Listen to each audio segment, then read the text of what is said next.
শ্বশুরবাড়ি জিন্দাবাদ একটা সুপারহিট মুভি, অনেক দিন আগে রিয়াজ ভাই এবং শাবনূর আপু করেছিল, যেটা আমাদের কারোই অজানা নয়, অনেক ভালো একটি মুভি। এটা সিকুয়াল হচ্ছে শ্বশুরবাড়ি জিন্দাবাদ এবং প্রডিউসার হচ্ছে বেঙ্গল স্টুডিও RTVর ব্যানারে। সো এটা আমাদের কাছে অনেক বড় একটা পাওয়া, যে এত বড় একটা ব্যানারে আমরা কাজ করছি। এটা RTV তো শুধু একক একটা প্রতিষ্ঠান না, একটা বড় ইন্ডাস্ট্রি। সো গল্প যদি বলতে হয়, শ্বশুরবাড়ি জিন্দাবাদের গল্প হচ্ছে তখন ছিল শ্বশুরবাড়ির ভেতরে, এখন হচ্ছে শ্বশুরবাড়ির বাইরে। বাকিটা গিমিকি থাক, আশা করব আপনাদের সবার ভালো লাগবে। আর এই প্রথম অপু আর আমি একসাথে কাজ করছি, আশা করছি ভালো কিছু হবে, কারণ অপু আমার থেকে একটু সিনিয়র কাজ করার ক্ষেত্রে। সো আমার মনে হয় সে অনেক ফ্রেন্ডলি, তার সাথে এখনও কাজ করাও হয়ে ওঠেনি, বাট আশা করছি মজা পাবো। এটা নামের সিকুয়াল, গল্পের সিকুয়াল হবে না, কারণ হচ্ছে শ্বশুরবাড়ি জিন্দাবাদ 2 এর গল্পটা হচ্ছে লাইক, ওইটা হচ্ছে বাড়ির ভেতরের গল্প আর এটা হচ্ছে বাড়ির বাইরের গল্প, দুইটা দুই ধরনের গল্প। বাট শ্বশুরবাড়িকেই কেন্দ্র করে গল্পটা শুরু এবং গল্পটা শেষ। অপুদি ছাড়া এই ছবিতে কাবিলা আছে, কাবিলা মামা আছে, শাহিন ভাই আছে, বাকিটা বাকি থাকুক, আস্তে আস্তে আপনারা দেখতে পাবেন। ছবিটা ছাড়া আরেকটি ছবিতে আমাদের কনফার্ম করা ছিল, সেটা হচ্ছে যে এই যে ইসে চ্যানেলের, এইটা ছাড়াও চ্যানেলে রবিন ভাইয়ের সাথে একটা ছবি কন্ট্রাক্ট করা আমাদের। এটা ঈদের পর।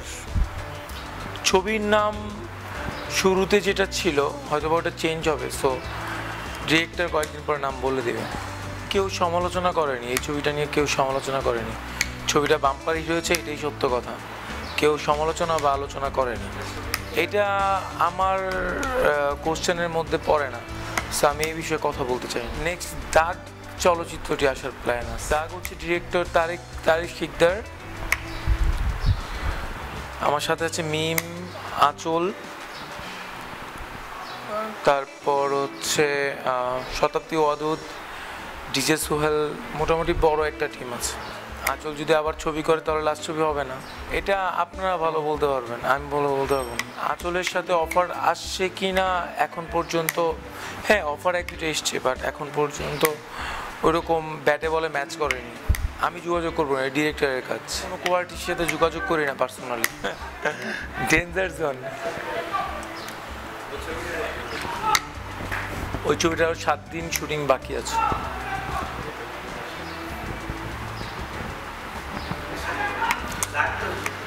দাগ হচ্ছে মিম আর এটা হচ্ছে জলি। নায়কের সবচেয়ে বড় পজিটিভ হচ্ছে ছবির নাম, তারপর হচ্ছে ছবির ক্যারেক্টার। শুরুতে হচ্ছে ইস্পাহানি আরিফ জাহান, বাংলাদেশের খুব খ্যাতনামা ডিরেক্টর, যার সাথে কাজ করছি আমি, এটা 5 নম্বর কাজ। সো নায়ক নিয়ে আলোচনা স্বাভাবিক, কারণ হচ্ছে নায়ক অনেক প্রি প্রোডাকশন ছবি হয়েছে, অনেক ভালো একটি ছবি দাঁড়িয়েছে, আশা করি কি ভালো লাগবে। নায়কে গান গিয়েছে মিনার ভাই, গিয়েছে ইমরান ভাই, গিয়েছে কনা আপু, গিয়েছে, এই 3টা আমি জানি। প্রত্যেকটা ছবি আমাদের কাছে নতুন। বাপ্পি একটা ছবিতে জীবন থাকে, বাপ্পি একটা ছবিতে আকাশ থাকে, একটা চরিত্রে অভি থাকে। সো প্রত্যেকটা ছবি আমাদের কাছে নতুন, নতুনের মতোই মনে হয়।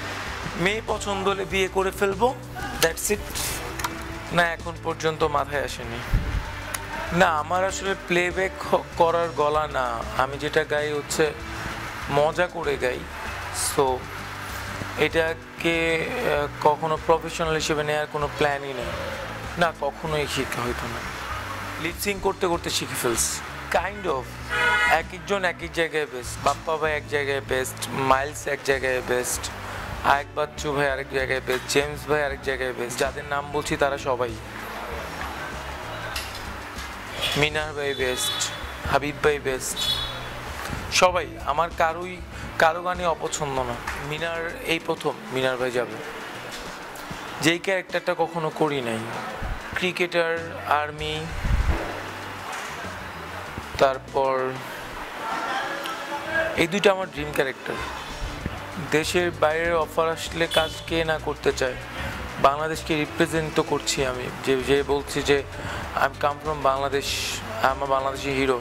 সেটা অনেক প্রাউডের ব্যাপার, রাজি না হওয়ার তো কিছু নেই। এটা আমার কোশ্চেনের মধ্যে পড়ে না, স্কিপ করলাম। প্রিয় শ্রোতা, আমি বাপ্পি, ছিলাম আপনাদের জন্য, থাকবো আপনাদের জন্য। আমার জন্য দোয়া করবেন যাতে আমি সব সময় আপনাদের পাশে থাকতে পারি।